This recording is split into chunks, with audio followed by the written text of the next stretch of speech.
Hey everyone, welcome to iOS Hacker. On devices running iOS 26 or later, Apple has finally allowed users to set a custom snooze duration for their alarms.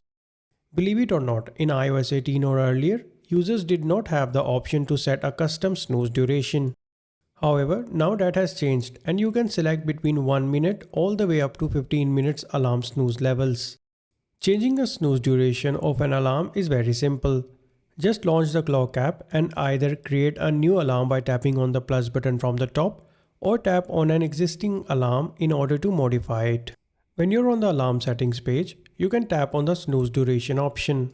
This will let you select from different options. For example, you can select 1 minute, 2 minutes, 3, 4, 5, all the way up to 15 minutes snooze duration. After you have selected your desired snooze duration, simply tap on the tick button to save your settings.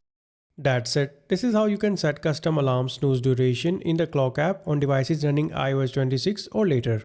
As always, if you found this video helpful, then hit the like button and subscribe to our channel for more iPhone tips. Thanks for watching.